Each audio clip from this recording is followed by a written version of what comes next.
Hello student, आज हम physics पढ़ाने जा रहे हैं। फिजिक्स में आज हम चैप्टर नंबर 5 पढ़ाएंगे, जो प्रत्यावर्ती धारा है। इस प्रत्यावर्ती धारा में एक टॉपिक है ट्रांसफार्मर। इस ट्रांसफार्मर बिहार बोर्ड के परीक्षा में पूछा जाता है, जो कि 5 नंबर का रहता है। प्रश्न किस तरह से रहता है, ट्रांसफार्मर क्या है और इसके सिद्धांत, बनावट और संरचना, मतलब जो कार्य होता है उसको व्याख्या करे, ठीक है, वर्णन करें। तो ट्रांसफार्मर, सबसे पहले आप जानिए कि ट्रांसफार्मर होता क्या है। ट्रांसफार्मर एक ऐसी यंत्र या उपकरण या युक्ति हम बोल सकते हैं जो निम्न धारा जो धाराएं हमारे घर आपके घर में आती है, हमारे घर और आपके घर में आती है, वही धारा जो कैसे हमारे घर आपके घर में 224 वोल्ट होती है ना। तो 224 वोल्ट कैसे होती है, आप जानते हैं नहीं। हम आपको समझाते हैं। ट्रांसफार्मर क्या, तो जो हमारे घर के सामने या रोड आगे बगल में देखे होंगे ट्रांसफार्मर लगा होता है, वो ट्रांसफार्मर फार्मर 3 तार से गुजरती है, ठीक है। उस ट्रांसफार्मर पर ना 3 तार से गुजरती है। वो 3 तार में अलग अलग विद्युत धारा प्रवाहित होती है। मतलब सब विद्युत धारा सामान्य रहती है, लेकिन उसको क्या बोलते हैं, वोल्टेज, अलग अलग तरह का अलग अलग वोल्टेज प्रवाहित होती है। तो ट्रांसफार्मर मर क्या, तो ये ट्रांसफार्मर वही धाराओं को ट्रांसफार्मर क्या करती है मालूम है। वही धारा को ट्रांसफार्मर उच्च धारा होती है उसको निम्न धारा और निम्न धारा को उच्च धारा में परिवर्तित करने के एक यंत्र या उपकरण बोल सकते हैं इस ट्रांसफार्मर को।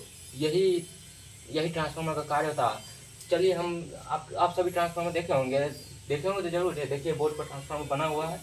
ट्रांसफार्मर के 3 भाग पहली बात है, ट्रांसफार्मर के 3 भाग होते हैं, जिसमें पहला भाग को प्राथमिक बोलते हैं, प्राथमिक कुंडली, और दूसरा भाग को द्वितीय कुंडली बोलते हैं। और जो इस पर लपेटा रहता है उसे हम क्रोड बोलते हैं, ठीक है। उसको हम क्या बोलते हैं, क्रोड बोलते हैं। आप लोग गौर से देखिएगा, प्राथमिक कुंडली में कम संख्या में लपेटी गई है और द्वितीय कुंडली में कम फेरों की संख्या है। इसमें क्या होता है, कम क्यों है, तो क्योंकि कम इसलिए होती है, कम फेरों की संख्या इसलिए होती है क्योंकि जो भी धाराएं होगी वो निम्न से न उच्च की ओर जाएगी। ऐसा थोड़ी ना होता है जो उच्च से निम्न की ओर चली आएगी, ऐसा तो कभी नहीं होगा। अगर इधर से हम विद्युत धारा प्रवाहित कराएंगे तो निम्न से उच्च की ओर जाएगी, तो जिधर से हम विद्युत धारा को प्रवाहित कराएंगे उसको हम प्राथमिक कुंडली बोलते हैं, और जिधर से निकलती है उसको हम द्वितीय कुंडली बोलते हैं। मतलब बोले तो प्राइमरी कॉइल और सेकेंडरी कॉइल, ठीक है। तो प्राथमिक धारा को प्राइमरी कॉइल और द्वितीय धारा को जिधर से निकलते द्वितीय कुंडली को उसको सेकेंडरी कॉइल कहते हैं। इसको हम प्राइमरी कॉइल को एनपी से सूचित करते हैं और द्वितीय कुंडली को एनएस से सूचित करते हैं, ठीक है। तो ट्रांसफार्मर का भाग हो गया। प्राथमिक को जिससे विद्युत धारा प्रवाहित होती है उसे प्राथमिक कहते हैं, जिससे विद्युत धारा निकलती है उसे द्वितीय कुंडली कहते हैं। यहाँ तक तो सबको समझ में आ गया। यहाँ पर एक बात होती है, क्या होती है समझते हैं। यहाँ पे आपको कंफ्यूजन करने वाला एक बात है, जो कि हम जिसको फंडा या किसी भी फंडे मान के चले, फंडा बोल सकते हैं।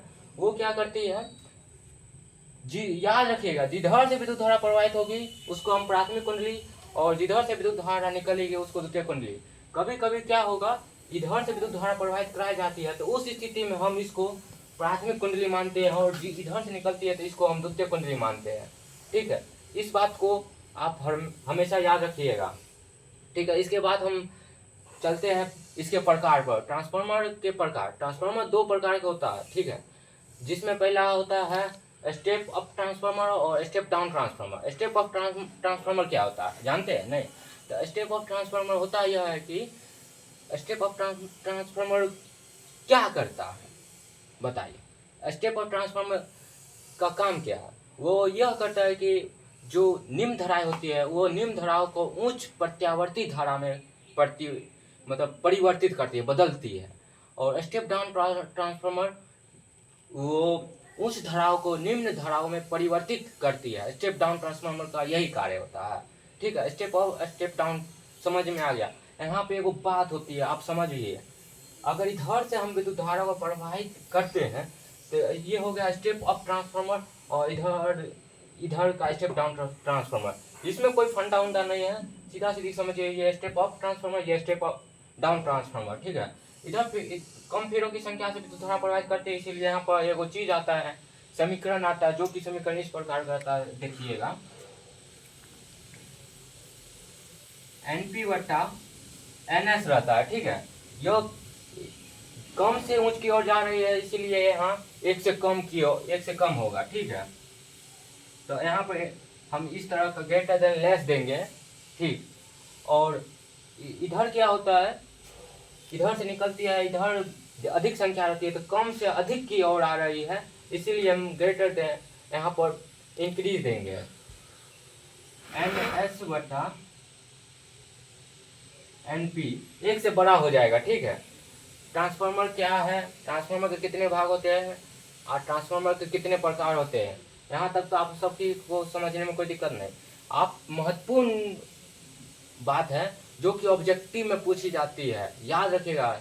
जो बिहार बोर्ड अभी एग्जाम आएगा ना 12th का, उस पेपर में, फिजिक्स के पेपर में पूछेगा कि ट्रांसफार्मर किसके सिद्धांत पर कार्य करती है, तो आप सभी याद रखिएगा ट्रांसफार्मर अन्योन्य प्रेरण के सिद्धांत पर कार्य करती है, ठीक है। तो हो गया, सिद्धांत लिख दीजिए। उसके बाद कार्य विधि आती है। कार्य विधि में हमने क्या क्या किया, इस ट्रांसफार्मर का क्या कार्य है, तो ट्रांसफार्मर का यही कार्य है कि उच्च धाराओं को निम्न धाराओं, निम्न धाराओं को उच्च धारा में परिवर्तित करते हैं, यही इसका कार्य है। लिख दीजिए और फोटो बना दीजिएगा और इतना ही काम कीजिएगा, 5 नंबर आपको मिल जाएगा, गारंटी के साथ कहते हैं। अगर हो सकता है तो 2026 में 90% चांस है कि ट्रांसफार्मर पूछा जा सकता है, ठीक है। तो धन्यवाद। अगर हाँ, एक बात और, आप सभी को अगर चाहिए इम्पोर्टेंट ऑब्जेक्टिव और शॉर्ट लॉन्ग हम बना के रखे हुए हैं, हम कल शाम में वीडियो डाल देंगे, आप देख लीजिएगा।